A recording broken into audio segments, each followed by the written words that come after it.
Hi guys, there is a lot of people and so possibly a lot of background noise.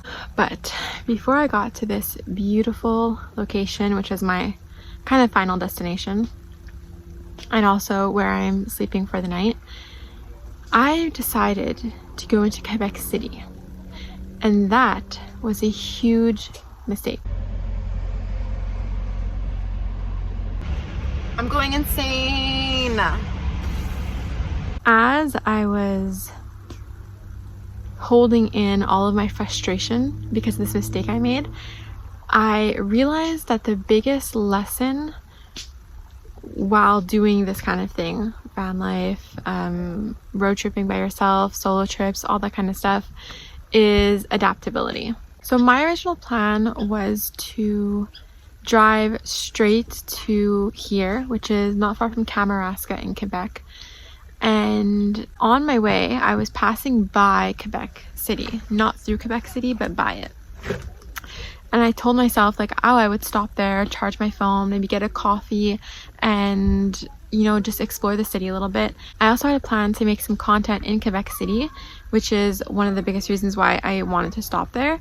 And the second I turned off of the main highway to turn towards Quebec City, it was hell. So I was in traffic for at least an hour to get over the bridge because 6 lanes were merging into one. And then once I got into Quebec City, it's extremely hard to find parking there. I finally did find parking, but I only had like less than an hour because I had to make it here before nighttime. So I had less than an hour to charge my phone, to get the content that I wanted, and to get Wi-Fi, just to update. I don't even know if I needed to update, but I think I wanted to check if there was as much traffic going out of Quebec City, because if so, I had to leave earlier. And it ended up that there was going to be even more traffic, so I had to leave extra early. So all that to say, I only spent like 45 minutes in Quebec City, and the whole time I was a nervous wreck.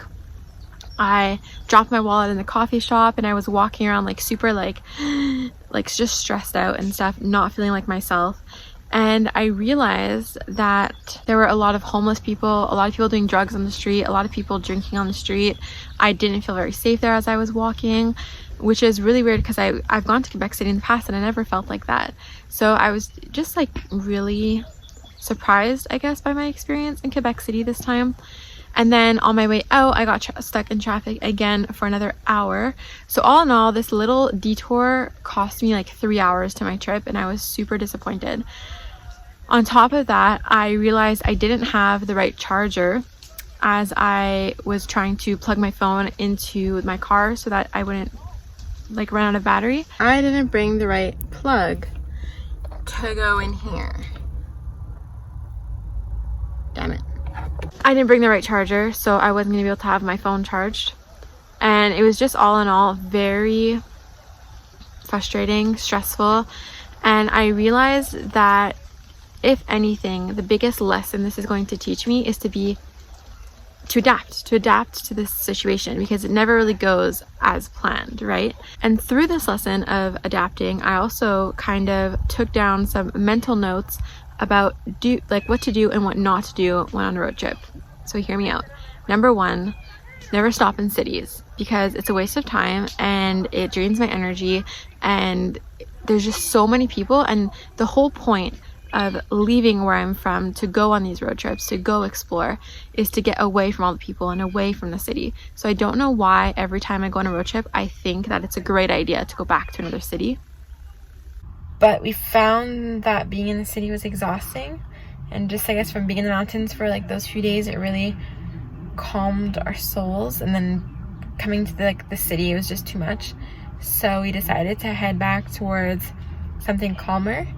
We're gonna go towards Palm Springs and see what's around there. So definitely not something I'm gonna do anymore. I'm just gonna stay on the outskirts of the cities and sleep in rural areas. Second thing is to not wear running shoes when you're driving, because it just like makes my feet hot and I feel like I can't expel the heat from my body. It was so humid today. It was like 30 degrees plus humidity. And so it makes me feel like I can't expel the heat from my body. Plus it was like rubbing on the back of my foot, my shoe. I'm not used to wearing shoes for long periods of time, so that was a huge mistake. Birkenstocks are always better to drive in my opinion. So that was my second thing.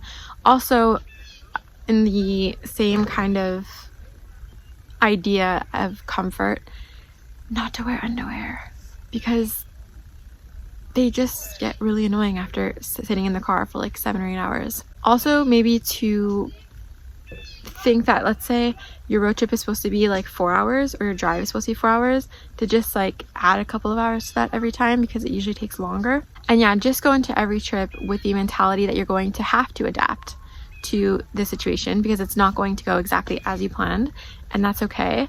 And that in all, it just gets you out of your comfort zone. So yeah, that's kind of what I realized today as I was getting extremely frustrated midday. But now I'm here and it's absolutely beautiful and I'm so happy. And I'm happy that I learned these lessons in this one day by myself so far. I hope this video wasn't too boring. I will see you on the next one. Bye guys. Hi guys, I hope you can hear me. There's a little bit of wind right now, but I don't yet have a microphone, so we're gonna hope for the best here. Yesterday I filmed a video about some lessons I learned in my first day of hitting the road by myself and about adaptability. This morning when I woke up, I realized that there was more that I wanted to say. There was more that I wanted to tell you guys, because there was a lot about this trip that I wasn't expecting when I first left.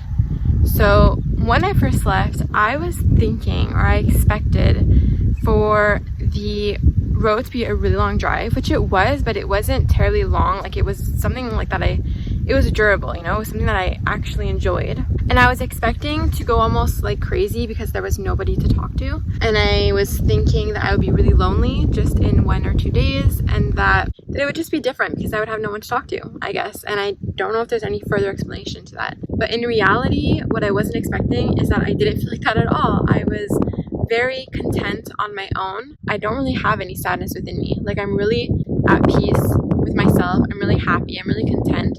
And so there's not much of like any inner struggle when I'm by myself. I was also not expecting to feel so safe in the car sleeping. I slept through the entire night. It was super comfy, something else I wasn't expecting. So yeah, I just wanted to let you guys know that, because yes, I did learn some lessons, some hard lessons on my first day. There were some frustrations. There was also so many things that went right, and I'm just so happy right now. And I just hope that can inspire you to try this out if it's something that interests you or something that you've wanted to do, you know. And yeah, of course, like, granted, I stayed at a campground and this is only a 2-day trip, you know, but I feel like for a first trip on my own, it's amazing. And I'm just really happy with it. And this place is just absolutely beautiful. So yeah, I just wanted to kind of wrap up yesterday's video with that. I will see you on the next one. Don't forget to hit the subscribe button below to support me and follow along on the journey. Bye guys.